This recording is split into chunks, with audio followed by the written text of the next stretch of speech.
Welcome to another episode of the Sales Manager Academy podcast. As always, I'm your host, Omar, and we talk about leadership in the small retail space. Okay, we're talking about places like wireless retail, we're talking about places like furniture, AV, appliance stores. We're talking about things that are going to be outside of your big box retail, and it's really more of a service plus retail space, right? It's not just the physical products we sell, but it's also the services that come attached to it. So there's a lot more nuance to this, and there's a lot more um, product knowledge that needs to really be learned and trained on to really be proficient in what you do, to be able to actually be of any use and be profitable in what we're looking to grow into. And guys, we just had the New Year's, right? So happy New Year's. We are now officially in 2026. And I want to talk, and I've been leaning into this, right, for the last few episodes. But I really, really want to talk about the growth at all cost era of retail. That's officially dead, guys. Where you thought people were just going to come in, constantly just buy, buy, buy, buy. That is now officially done. I've talked about it. I've mentioned it. It's been a talking point for all of 2025 for me. And I told you it was around the corner. We were seeing it creep up. It was ebbing its head and then kind of like falling back as all like fake out, fake out. Nope, it has finally now come to fruition. And as we step into 2026, you're hearing a lot of experts are calling this the flight to profitability. Okay, so if you're still using your 2025 or prior sales book, right, your playbook, you're going to end up struggling because it is a different beast that you're walking into. It is a different sales era that we are going to be in. But if you become, I've kind of leaned into calling the precision leader, it could be a very profitable year. I think a lot of people make the mistake of fearing downturns, and when they hear recession, they think it's all doom and gloom. Don't get me wrong, there is going to be quite a bit of doom, unfortunately, but there's always silver linings. You don't have to be the bottom 20%. You need to aim to be towards the top, and there's things that will set you apart from that. Now, today, I want to talk about a few things that are definitely going to help out. Specifically, three things I think that are really going to be something that's going to set you aside. Think of them as like pillars, okay, uh, to this precision leader mindset framework, if you will, okay. Um, and part of it is going to have to deal with AI. It is a sticking point. It is here. And guys, I want you to understand the way that you see AI now is something that honestly has been here for a very long time. You guys are thinking AI is kind of come in from 2020 plus, right? And I'll tell you this, I've been using the AI tools for years at this point, okay? Your ChatGPTs, your Claudes, stuff like that. I don't go into the code portion of it, right? I use it for other items, other frameworks to help to minimize the amount of work I'm having to do that is repetitious. And I say this because AI has been here for such a long time. For anybody that's done any kind of online marketing, for any type of website building, those items that have been there to make things easier, where they can track client clicks, things like that, that's all automation, that's all AI. Okay.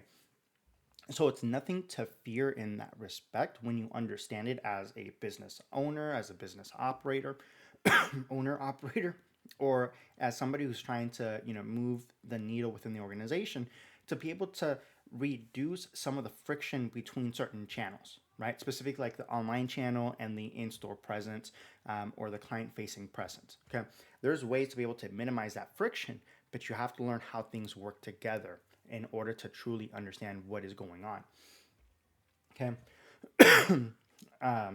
If you guys can't tell, I have a little bit of cough. Unfortunately, we were sick over the holiday season, and been getting over it.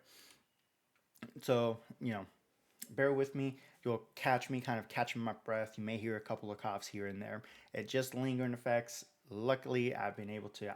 Christmas Eve, I was done. I could not move. My body was hurting. Um, so it was, as you can tell, a wonderful holiday season. um, but back to the frameworks, guys. So I want to really focus on that. I want to share something where you can kind of have some type of specific energy management, right? And you have to understand how to prioritize what you're doing and to save yourself, save your energy for the things that matter. Not everything needs your focus, your attention. I've mentioned this before as sales leaders, especially if you cover a larger area, larger territory.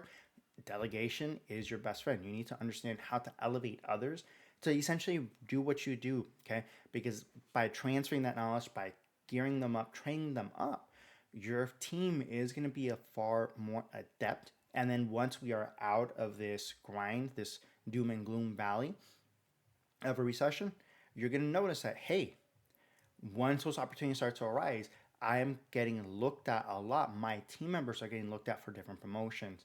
You're going to see that growth coming from your team because they're able to actually step in and do the work. Okay, that's the most important thing. They're not having to learn as they go. They've had great practice because you've been training them to take on these roles, to take on these different challenges and responsibilities. Okay. Now, I've been taking a look at a lot of different forecasts for the year, especially in the retail space. And guys, with high interest rates that are lingering around, okay, uh, yes, we've heard the Fed's gonna cut, a couple points here and there. But honestly, when they start doing that, it's quantitative easing. It means that money is not as liquid. Okay, it's tougher for the organizations to be able to get their money on liquidity because people are not purchasing, because money in the market is not moving back and forth. Uh, you're going to hear a lot about right now how precious metals are going up, and not just gold and silver, but literally every single fucking precious metal. And that is a big red flag. That means that people are moving their money away from the markets, from the bonds, into something that physically has something that can correlate to the value. Okay. Um, so it's going to be some crazy times once it actually hits, because once we're at the beginning stages, we haven't even hit the bottom. Okay, when that happens, it's going to be a little bit of a bloodbath. Unfortunately, I'm thinking something akin kind of to the Enron era. For those of you guys that remember, okay, it was a tough time, but that was during the .com era, because they were trying to make a market out of every little fucking thing. And nobody could look at their fucking books that show like, hey, they don't have anything coming in to be able to actually say they're profitable, right? Everything that they say is, you know, hearsay. They're just speaking it, but nothing is happening. There is nothing to correlate to what they're doing. Um, I'm not going to name names, right? But there's quite a few companies out there, large companies, right? Overvalued companies that are going through this in this exact same stage, right? They're constantly just pushing out hot air, and it's going to be a no bottom type of situation when it hits. Uh, and that is unfortunately going to have ripple effects into every single market. And that's the reason I bring it up. You guys need to understand that your market, your space is not insular to anything that's going to happen, right? Everybody's going to be touched, unfortunately. Some areas, some markets are not going to feel it as harder as others, uh, but everybody is going to feel something when this happens. Yeah. Uh, this is also a year to understand that we are now back in a selective consumer market. Consumers have the power. So your sellers that think that they have the power, right? They need to understand they need to spend a lot more time with the clients and people that they have, and they need to be spending a lot of time working those relationships, building up those relationships, um, and fostering it, right? Just because they sold them a year ago, a few months ago, doesn't mean like, hey, we're one and done. Like, follow up, see how everything's going, make sure everything is good, right? Focus on the service aspect of things. Let them know that you're there to assist because that's going to go a long way in making sure your teams are taken care of and making sure that they take care of their clients, make sure that they take care of their customers. And those people are going to keep coming back, and those people are going to be referring others, okay? Because they have somebody that, hey, they went, above and beyond what I was expecting. And it's been a better experience. Doesn't mean everything went smooth, but it's been a better experience because everybody's experience is when shit hits the fan. Oh, the person that told me this is nowhere to be found. Okay. That's where we need to understand that, hey, people will step up and they like doing business with people that want to be helpful. Okay. So we're in that selective consumer market now. Keep that very, very much in mind. uh, Tighter forecasting for how much money or lack of money is going to be moving around, it can be great because at least your team understands, okay, what's going on. Uh, but if your team is burnt out, it doesn't matter what the numbers are, okay. It's gonna hurt.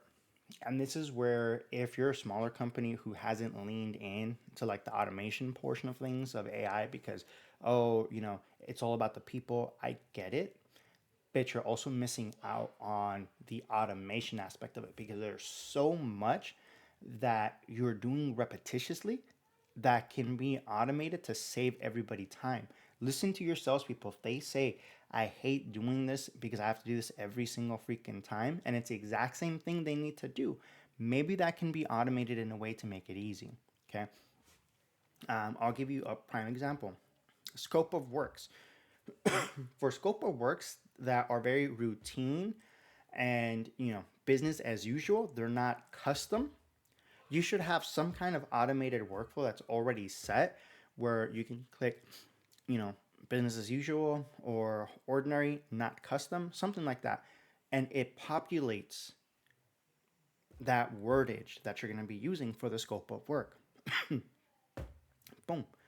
And the nice, beautiful thing about the automations, when you have the products already put in, for instance, if you're talking about appliances and you're talking about specs, part of the scope of work can say, hey, for these products, since it's already in the bill of sale, boom, this is what we need for, the cutouts to be in order if you want these products to be able to fit. So make sure that your contractors, we as a company supplying the appliances and installing the appliances, are not responsible for you having the space made to the cutout.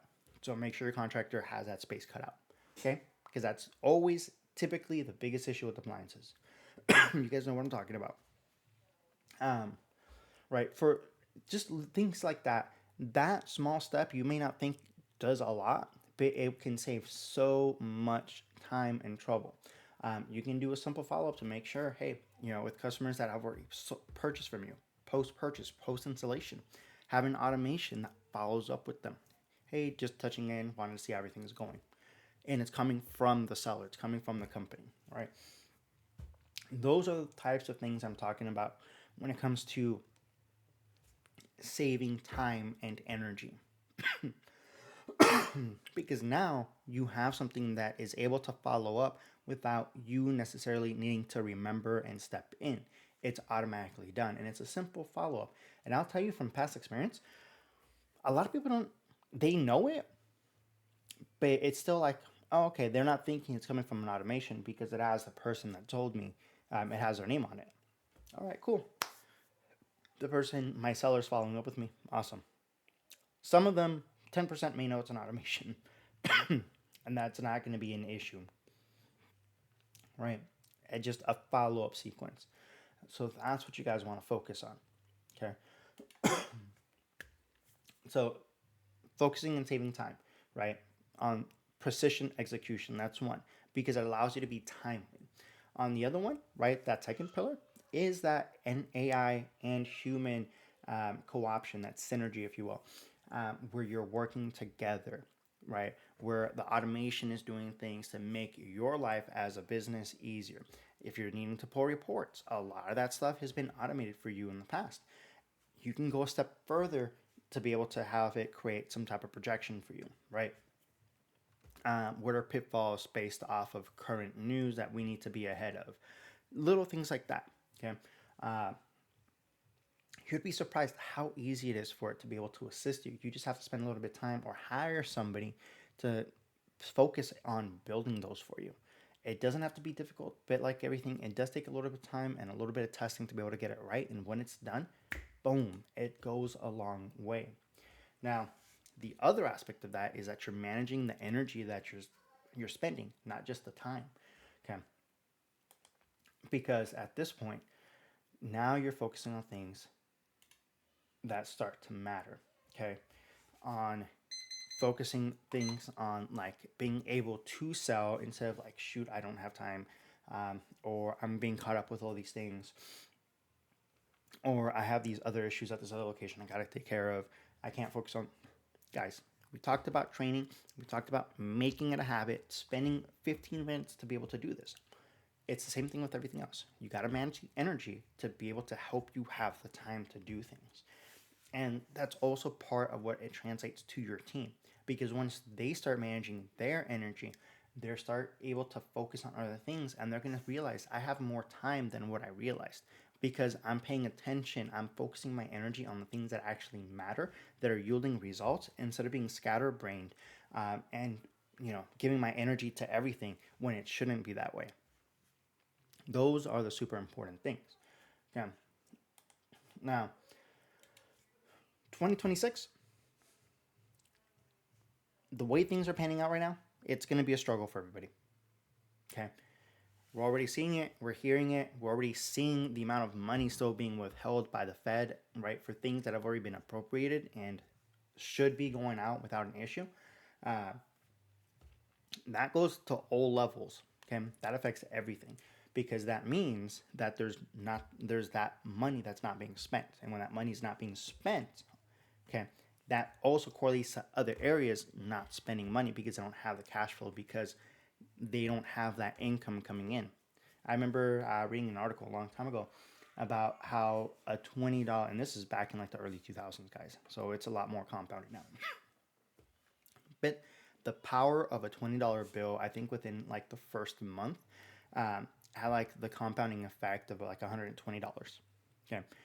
You spend a $20 bill, within that first 30 days, it has the compounding effect of about $120 because of all the different areas it goes in by the end of that 30-day period. Okay. Now, imagine taking some of that away. Now you don't have as much purchasing power reaching all the different channels. Okay. So everybody's having to watch where they can do. But that also means that you have areas where you can step in and be able to assist if you can focus and think outside of the box, right? Find solutions, make those connections, make introductions to others, right? Be a source of networking. That is going to be a big, big uh, pillar, big cornerstone of success for a lot of y'all in 2026. It's not just I'm the person for this. It's yes, I do this, and I could also connect you with other people, right? I can network and I can introduce you to other people, and they are going to be a great connection for you. They are going to be a great source for you to be able to touch, talk to, right? That'll be able to help you with X, Y, and Z, right? Maybe they're looking for a different vendor for something. Maybe they're looking for something that's not as costly because they're not using 70% of what they're paying for. Those are going to be the connections you need to make. Right? Maybe it's sourcing appliances. Right now we have overabundance, right? But maybe it's being able to source them correctly. Maybe the people that they're getting it from right now aren't able to do one simple thing. That can make a big difference. Okay. I used to work for a big box retail, and I'll tell you, I would make some magic happen for a lot of my investors that would do multiple properties. Okay. I'm not talking about they would do one property here, one property there. We're talking about they would do multiple properties in a 30-day period. Uh, and there are certain things that y'all know we won't do. Okay. But also for simple things, it's like, guys, come on. Like, we got to make this happen. This one person is literally, you know, purchasing like 30% of this in this market. Like, we can make something happen for them. But when you can do that at a smaller player and be able to assist and be able to kind of give that extra level of service, excuse me, guys, it goes a long way.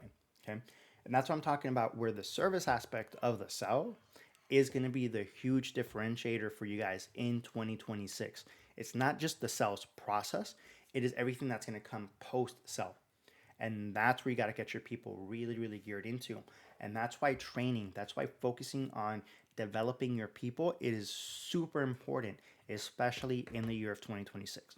Let me know what you guys think. As always, guys, I want to say thank you for stepping into another episode here at the Sales Manager Academy podcast. Don't forget, hit that like and subscribe button and share this with other people so that we can go ahead and grow the collective, grow the community. Thanks for stepping in, guys. I'll catch you in another episode.